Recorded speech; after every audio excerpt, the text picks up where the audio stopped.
In the previous video, talking about the emotional memory, I brought up the idea that we shouldn't focus on playing the result.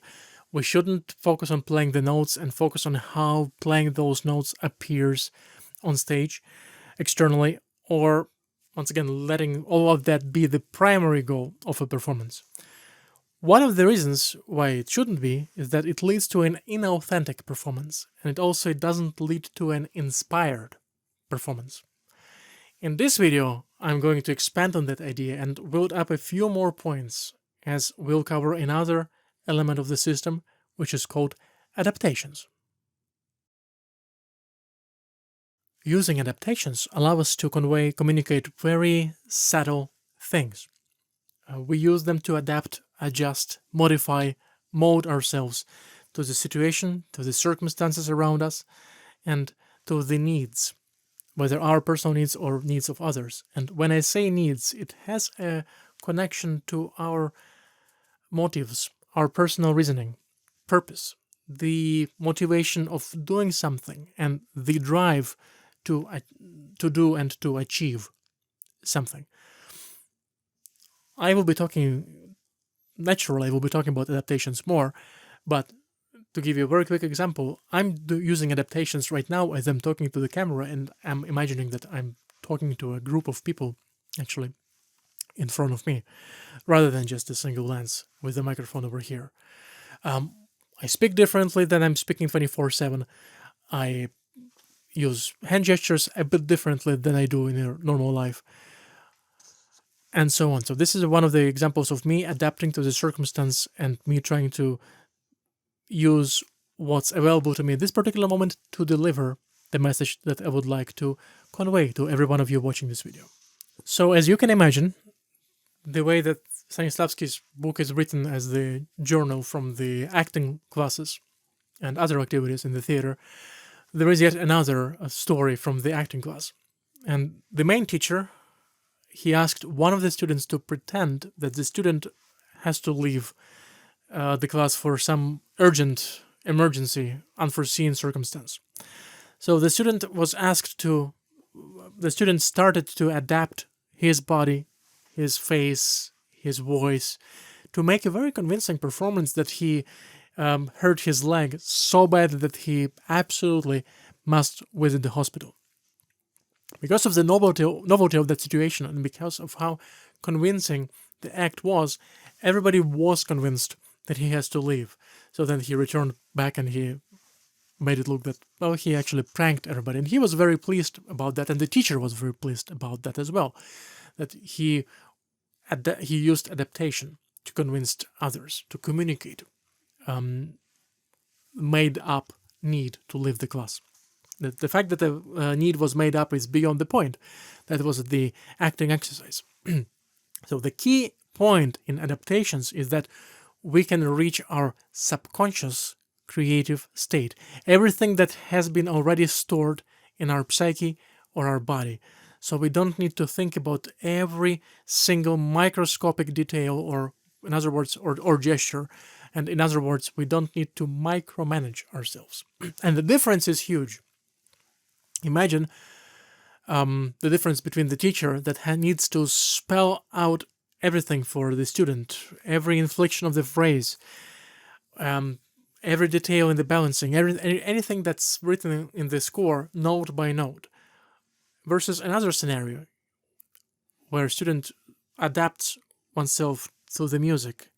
And so the process is a lot faster, more organic, if we just find the right adaptation, the right approach, the right circumstance, the right logic, and then, once again, adapt ourselves to it. Rather than, and once again, this is a faster process, rather than intellectually trying to think through every single detail in the phrase, in the melody. So, as a mini summary, adaptations help us to draw the attention of somebody that we want to communicate with, or whose sympathy you want. And then Stanislavski adds that sometimes adaptations allow us to convey things that are invisible or scarcely perceptible to others, things that can't be said in words. And I think it's similar to music. that can communicate emotions that we can't put to words in any particular moment. In the same way, adaptations can allow us, by adapting our body language, our rate of speech, gestures, eyes, everything, can help us to convey things that otherwise would require a long description, long and boring technical description. So one more additional idea on top of what I have just said a minute ago. If adaptations help us to draw the attention of somebody that we want to communicate with, what if that somebody that we want to draw attention of is music? And it is the music that you're trying to connect to. I think if we try to take this spin on this idea, on this concept, it would allow us to more easily convert this element of the system, adaptations, into the world of absolute music, music without text. And just one last general thing. Stanislavski was pointing out that we use adaptations to highlight our inner feelings. So, for example, if I want to express extra joy, I will do that. I think all of us who were using Zoom over the past 3-4 years, in case if somebody is watching this video when Zoom doesn't exist, although I'm not sure if that's going to be ever the case, when we try to be expressive on the camera, and I guess that's a natural thing for the actors to do, and in the other fields, but maybe not always for the teachers who are used to be teaching, expressing themselves in the classroom, in the in-person environment. Nonetheless, that is a perfect example of we're trying to adapt the way how we talk, use our body in order to express extra levels of joy, for example. And similarly, we can also use adaptations to hide or mask our feelings. Like, for example, when we're feeling nervous on the stage, in the interview or in the class. So we will try to create an image, we'll adapt ourselves to make ourselves look more in control, more confident. From chapter to another chapter, Stanislavski comes back to the idea that we have so many things to learn from our inner child. Or the way he puts it is that we have lots of things to learn from how children interact, communicate when they are playing in the playground. And truly, think about the child asking for an ice cream or something, or to play a video game, and then the child will come up with all sorts of different adaptations or manipulations. And there will be innocent manipulations, but manipulations nonetheless in order to get what the child wants. Might promise to do an extra homework for 2 weeks ahead, or help with the housework. Okay, so how can this help us? I think that's a potential question for a series of videos in its own, but briefly,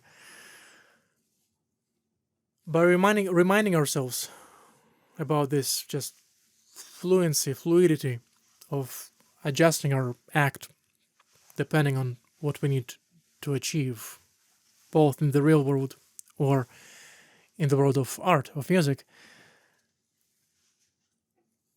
Thinking about the children, thinking about the inner child inside, creative child inside, helps us to shut off the conscious mind so it doesn't interfere. What I mean by that, all the previous baggage, all the previous knowledge, experiences, negative experiences, are like previously learned experiences that if you go on the stage, you're going to be nervous, you might mess up, and things of that nature. And so when we're practicing, if we, instead of worrying about all of those things, and how those things start to dilute us focusing on observing our emotions or experiencing emotions, by reminding ourselves, hey, it's time to be at the playground, metaphorically speaking, at the keyboard or with your instrument or with other instrument or with your voice. I'm at the playground playing with the music. Now it's not time for the subconscious mind to keep bringing the doomsday experiences from the past, or yet worse, from the future, that might never come. The doomsday experience in the future might never come. You might never be as stressed as you're afraid of feeling one day. Before moving on, there is just one more general thing that I wanted to mention. Stanislavski was writing that adaptations are generally either fully subconscious, that is, that we are not aware when we adjust, or they are semi-subconscious, that we are aware of the adaptations, or we are aware of some things that trigger us to act in a certain way. Imagine yourself, so the difference being, you might be acting one way when you're in the teacher's studio or teacher's class versus different acting, speaking, behaving differently when you are in front of the friends. You might act third way with your family. You might be the fourth facet of your personality when you're grabbing coffee from Starbucks or whatnot. You might be unaware that there are some differences between how you behave with your friends or the teacher, or you might be aware of that. And you know that there are certain things you shouldn't say, certain things you shouldn't do in the classroom, and so on. So that could be either subconscious or semi-subconscious. If your adaptation is fully conscious, then those are cliches. Cliche, in part because, once again, we shift our focus on the result. How am I going to look? What am I going to say? Versus being actually in the flow of things. It's just like me, for example, focusing on, is my face in the frame? Am I looking into the camera and not in the screen instead? Am I going to do this? Is this going to look cool? And so on. I'm focusing on the wrong things. My body starts to pick up the gestures from the tank, metaphorical tank, like a fuel tank from the previous muscle memory experiences, what gestures were good, and so on. The focus is shifted. I'm now consciously on the act, and I'm missing the mark is being missed altogether. Have you ever been in your lesson, played everything the way your teacher asked you to play it 1 week before, and then yet teacher tells you that it still doesn't look good? It doesn't look organic, that it looks mechanical. So when we receive the conscious adaptations in the form of the suggestions from our teachers, directors, and others, we must work with that information and put time and effort into making those suggestions our own adaptations. Those suggested conscious adaptations, our own adaptations. Of course, it's worth keeping in mind that due to nature of the profession and the algorithm of interactions between teachers during the lessons, we are often in the situations where we simply need to quickly copy a suggestion during the lesson or a masterclass, and then we need to immediately provide some kind of a feedback by performing in the way that's being suggested to us. And that will communicate to the teacher that, okay, we got it, and we know how to deal, and we know how to improve it further. Once again, although this is understandable, an effort and work should be put in the practicing room after this in order to find your own, given circumstances, different triggers, different decoys, in order to make somebody else's suggestions your own. If we just copy something that we see on the screen of the concert, or just copy what teacher tells us to do, it always pushes us into play acting or stock in trade or playing the surface or playing the result. I suppose time after time again we will be coming back to this idea of that it's bad for creativity, inspiration, and that there is a better way. I have been talking about adaptations for quite some time now, and I guess it's time for us to address the final question for this video, how to find them. In the last video, I've talked about luring the emotions and memories and true feelings, so now it's really time for a tip on how to do something similar with adaptations, and it's going to be, obviously, of course, it's going to be based on the suggestion from one of the acting classes, acting lessons in the chapter of the book. So Stanislavski was suggesting that, well, take a piece of paper and a pen or a pencil and start writing down the feelings or states of mind. So he was writing things like, okay, being calm or excited or warm-hearted or joyous or feeling a threat, amazement, warning, doubt, anger, and so on. And take your finger, put your finger on one of those words, and then let that become the state of mind for your new adaptation. I should add, depending on how you feel in terms of like being in the flow and how strict can you be with yourself at a particular moment, I would recommend pick any random things from that list and then apply it to the phrase, whether it works with the context of entire piece or not. Especially if you're feeling particularly down in terms of inspiration, do something random like that. Just do something creative, something free-flowing like that. That will trigger you to be more creative. Then, of course, you can narrow down the list to what 5-10 emotions could be applicable to a particular phrase, and then try to shape things depending on any particular given or chosen or pre-picked adaptation. This will add freshness to your interpretation and really will make your practice session feel like a creative playground. I hope the ideas from this video are also going to be useful in your own work. I look forward to chatting to you in the next video, and I believe the topics are going to be concentration and also relaxation.